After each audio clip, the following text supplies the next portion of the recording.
আমরা প্রায়ই দেখি একটা ভিড়ের মধ্যে থাকলে মানুষ এমন সব কাজ করে যা হয়তো একা থাকলে কখনোই করত না।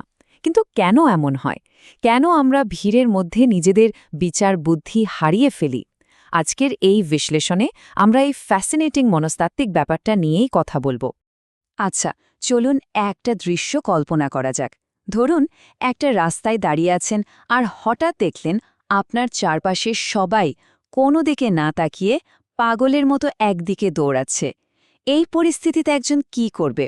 দাঁড়িয়ে কারণ খোঁজার চেষ্টা করবে, নাকি কিছু না ভেবেই ওই ভিড়ের সাথে দৌড়াতে শুরু করবে? বেশিরভাগ ক্ষেত্রেই কিন্তু উত্তরটা হয় দ্বিতীয়টি। আর এই প্রশ্নটাই আমাদের আজকের আলোচনার একেবারে কেন্দ্রবিন্দুতে।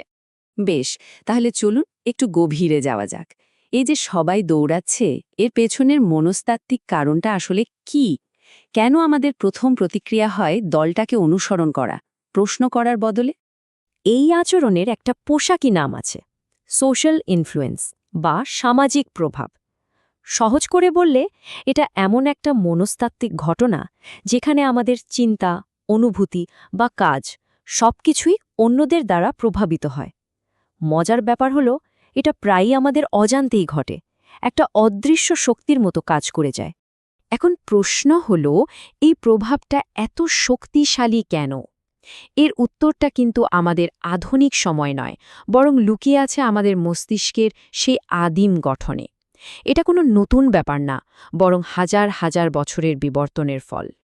এর মূল কারণটা খুবই সহজ, কিন্তু ভীষণ শক্তিশালী। আমাদের মস্তিষ্ক এমনভাবে তৈরি হয়েছে যা সবসময় দলকে আঁকড়ে ধরে থাকতে চায়।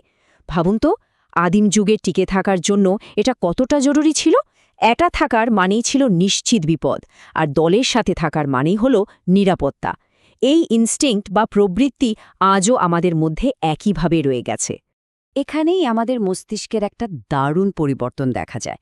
যখন আমরা একা একা কোনো কিছু নিয়ে ভাবি, তখন যুক্তি, বিশ্লেষণ আর ব্যক্তিগত বিশ্বাসকে গুরুত্ব দিই। কিন্তু যখনই আমরা একটা দলের সাথে থাকি, আমাদের প্রায়োরিটি বা অগ্রাধিকারগুলো একদম বদলে যায়। তখন নিরাপত্তা, দলের একটা অংশ হয়ে থাকা আর দ্রুত সিদ্ধান্ত নেওয়াটাই বড় হয়ে দাঁড়ায়। মানে, আমাদের মস্তিষ্ক তখন একটা সহজ হিসেব করে, একা একা সঠিক হওয়ার ঝুঁকির চেয়ে দলের সাথে ভুল করাও বেশি নিরাপদ। কিন্তু এই আদিম প্রবৃত্তি কি শুধু বিপদাপদের সময়ই কাজ করে? না, একদমই না।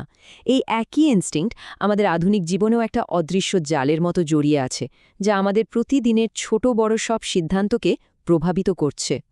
এই সামাজিক প্রভাব আমাদের চারপাশে নানা রূপে ছড়িয়ে আছে। যেমন ধরুন বিজ্ঞাপনের কথা। যখন কোনো বিজ্ঞাপনে দেখানো হয় যে সবাই এটা ব্যবহার করছে, তখন আমাদের সেই আদিম মস্তিষ্ক ভাবে, ও, এটাই তাহলে নিরাপদ পছন্দ। একইভাবে আমরা বিভিন্ন সামাজিক প্রথা মেনে চলি, কারণ দলের সাথে মিলেমিশে থাকাই তো নিরাপদ।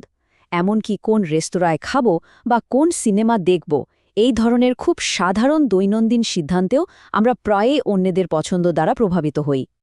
তাহলে এই পুরো আলোচনা থেকে আমরা কি শিখলাম? এটা আমাদের একটা খুব গুরুত্বপূর্ণ প্রশ্নের দিকে নিয়ে যায়। আমাদের নেওয়া সিদ্ধান্তগুলো কি আসলে আমাদের নিজেদের, নাকি সেগুলো আসলে বহুলাংশে অন্যদের দ্বারা প্রভাবিত? একটু ভাবলেই হয়তো মনে পড়বে, জীবনে এমন অনেকবারই হয়েছে যে অন্যের চাপে পড়ে বা সবাই একটা কাজ করছে দেখেই নিজের কোনো সিদ্ধান্ত বদলাতে হয়েছে। এই প্রশ্নটা আমাদের নিজেদের আচরণ এবং সিদ্ধান্ত নেওয়ার প্রক্রিয়া নিয়ে গভীরভাবে ভাবতে শেখায়। সামাজিক প্রভাব যে আমাদের জীবনের এক অবিচ্ছেদ্য অংশ, সেটা অস্বীকার করার উপায় নেই। কিন্তু এই সম্পর্কে সচেতন থাকাটাই হলো প্রথম এবং সবচেয়ে জরুরি পদক্ষেপ।